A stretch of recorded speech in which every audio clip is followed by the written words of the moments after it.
It's another entrance. Actually, I misspoke in a previous video. I said there was 3 entrances. Actually, there are 4.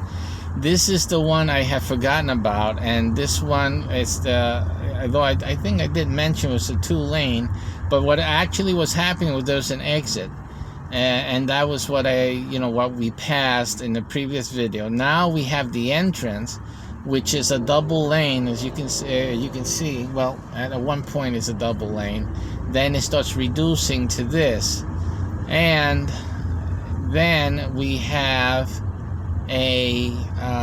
another entrance right after this overpass. You see, so this is the cause of the traffic jam. This is definitely a cause of this traffic. Now up ahead we seem to have an incident.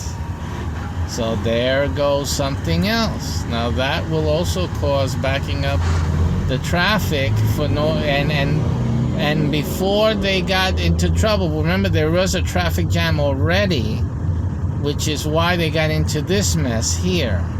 That didn't cause this traffic jam, but it's maintaining the traffic jam, the congestion, because of course everyone has to slow down and see, oh, what happened?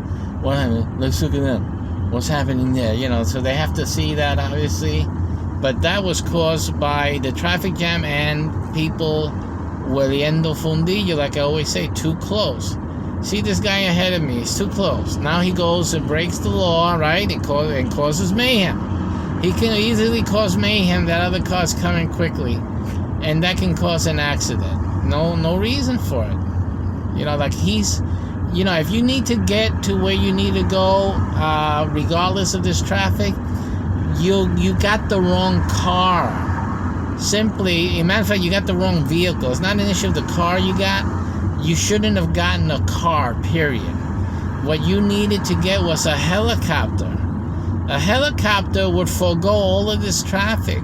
You guys would be speeding through the air, which is what you're trying to do with your car. Sometimes you achieve it. When you crash, you go through the air just a bit. It hurts a lot, but, at least you gain flight. Silly.